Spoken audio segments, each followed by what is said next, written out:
Okay, starting the rolling racks, I decided to put on these pieces that really have nothing to do with each other. But this rainbowy poncho I really like, so I'm going to keep that. And this flowy skirt I'm going to keep because I really like it too. I wish it was a solid color, but you know, the fact that it's pink and white is no big deal. So there we go. I like this. It's sort of Asian inspired, very comfortable, very silky, very, very nice. I love this piece. Gonna keep that.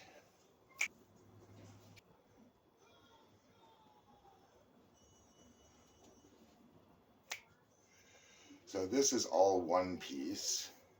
In here, sometimes I put my flowy pants on underneath this, which I really, really like. It's just very comfortable and easy to put on, so I like this piece a lot. And this dress here is very comfortable, slit up the side. Sheer thing over the top here, sheer thing over the back here. It's a very easy to use piece, so I'm going to keep that. So I do enjoy this piece too. It has a flare at the bottom, sort of semi-mermaidish. And this jacket with the sparkle and the patterns I really like. And underneath that I have a dress. This dress here, I like the cold shoulder, so often I will wear it as a top, but it is a dress. That's just all it is underneath there.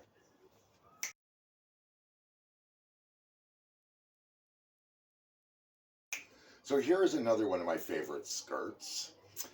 And I had to start all of this again. I am not doing the stuff that I've already done, but it seems that I have been turning off the recording, changing into clothes, coming back. Nope, that's what I wanted to be doing. It seems like I am turning on the recording, going, changing my clothes, coming back, turning it off, and trying to show them. But anyways, this skirt is a great skirt. I love it. It's not lined, so I can wear other things underneath it. I can wear other things over top of it. It's a great one to turn into something that's mermaidy. So yeah, that's really comfortable. And then underneath it, I have a different skirt, which is a leopard print, again, that does not go with any of the leopard print that I already own. Okay, the lighting has shifted because, well, I was putting everything away. I was so upset and was going to finish, but I thought I'm going to try and quickly show some of the stuff that I lost in the footage and see if I can move on and get the rest of this done. The lighting is bad. Does that help? Oh, a little bit, yes. So I have a bunch of different skirts on here. This one is really cool, and I have a white one just like it. This is the white one that's like the blue one. And this is the one that doesn't want to stay up, so I didn't bother putting it back on again, because I was just putting it over top of this petticoat, and it just wanted to slide down. So we're just going to go whoosh.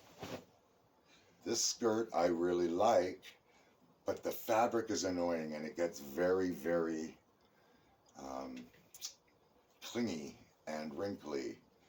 But the design is really cool. I just really wish it was in a different material.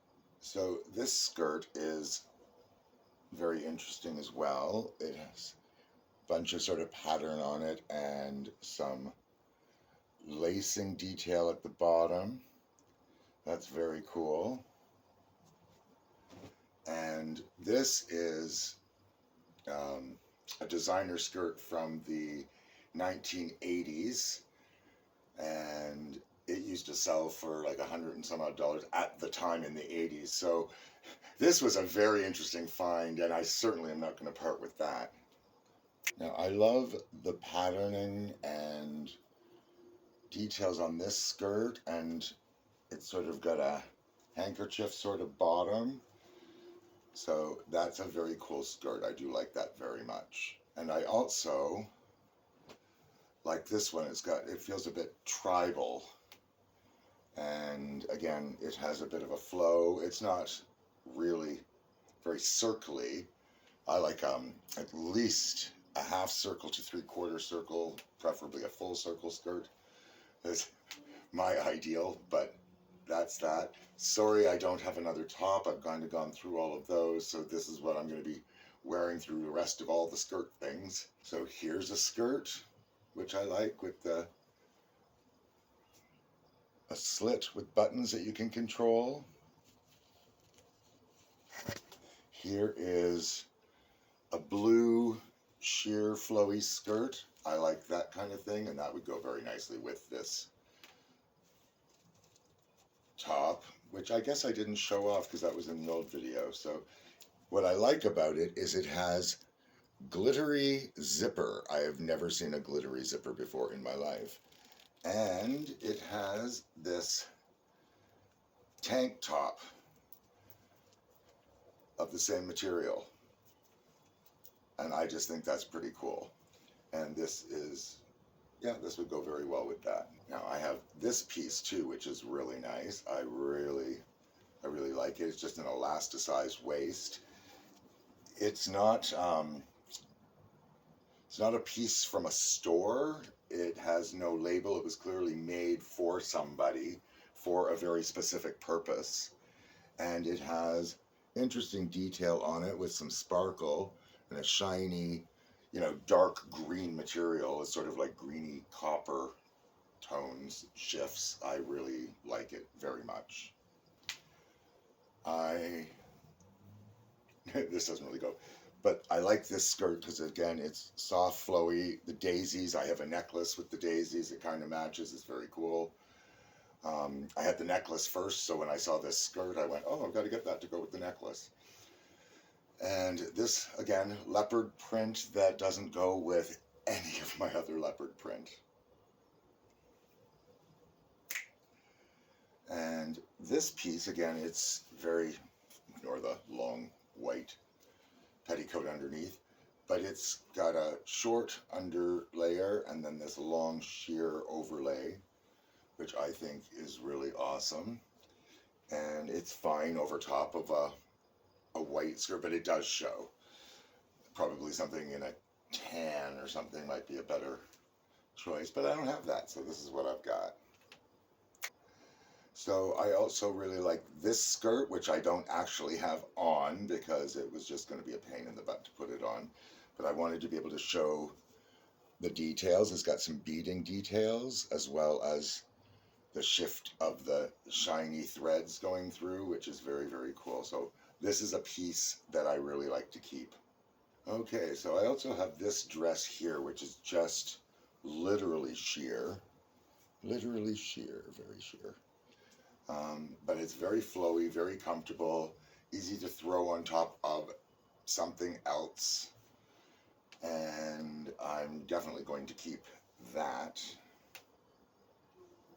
This is just a regular sort of flared skirt. I have this in this black. I also have it in a navy blue with a rolled hem that I really, really like. And this skirt I really like because of the ruffle detail and those little gathered ruffles there, but otherwise it goes relatively straight down. It's not real flared until it gets to the ruffles. Okay, so I have this skirt. I think it's time to take that petticoat off. Send it back to Petticoat Junction.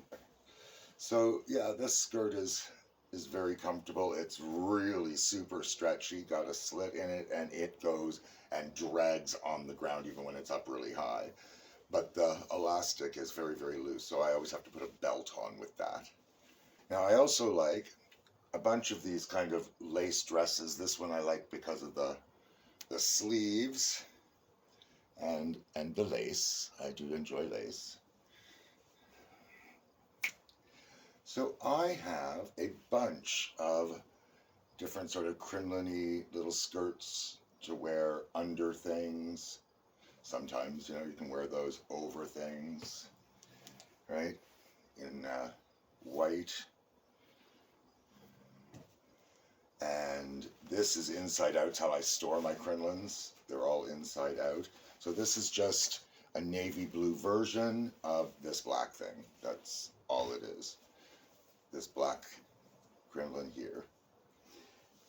And underneath that, I actually have this sort of sheer underskirting layer. Keeps the crinoline a little more protected from getting crinkled and collecting dust. It's just easier. And I wash them inside out because it's the inside that's next to your skin that really gets the dirtiest. I will wear them as skirt layers as well. I don't necessarily resign them to being underneath my clothes. And here are some of the skirts I wear with my crinolines. So this is all made of bathing suit material. It was made by a company here in Ottawa that no longer makes dancing costumes, and that's what this was from. And so they were on sale at a thrift store for a fraction of the price. So I got a bunch of them because they don't really wrinkle. They're, you know, good for water and everything else. And if you sweat, no big deal. Again, all the same design, just different styles. And they were all over $100 each originally. And I think I paid less than $10 for them each. So yeah, and this. All the same, from the same company. Slightly different sizes, definitely different colors, slightly different designs, but these are what I will wear my crinolines under. One last petticoat crinoline, and again, I have this, well no, this is actually right side out because the underneath this is all the crinoline layers that need a good steaming and fluffing. And that is what I will wear if I need something to have more of a mermaid shape. It just gives it that fullness at the bottom. And I have 3 different versions of this because I kept finding them in my size at a really good deal. And I just can't resist that. So I think I have one more piece to show. And that will be it for this grouping, even though that's still nowhere near the sum of the rolling racks, and I didn't even go back over every piece that I lost the footage for. I just kind of did the best I could, because I have a lot of clothes, people. Like, I have an insane amount of clothes, and I'm really trying to pare it down, and I've maybe got rid of 2 garbage bags full with the stuff that I've gone through so far. And I needed to get rid of at least 4 to 5 garbage bags full. But that's the way it is, and I'm not going to part with any of the pieces that I love. And I love these pieces. They're very hard to replace, and if I did, it would cost me a fortune. I totally forgot. This has been hanging here this whole time because it is long. And it was a robe made for me. I wore it in Spirit of Orpheus. In the first part of the video, I have my Spirit of Orpheus shirt, and the Spirit of Orpheus was a musical written for Orpheus Musical Theater Group's 150th anniversary, and the show was written, comprised of a whole lot of different pieces of musicals, and it was a cast of 50 of us, and even that, it was an honor to have been able to be selected from the number of people that wanted to participate in this once-in-a-lifetime theatrical event. So for one of the numbers, because everybody had sort of a solo number, and everybody was chorus in the cast. So we were mixed matched, doing all kinds of things, constantly busy through the whole run of the show. Very different, because a lot of times you're very busy or you're waiting. And this was constant, steady, busy, changing costumes, getting out there, doing something else, coming back, getting ready for your part, whatever. Constant. And it was a great experience. A lot of moving pieces. So this became my theatrical cover-up for every show since, because you can't wear your costumes when you're getting makeup done and things of that nature.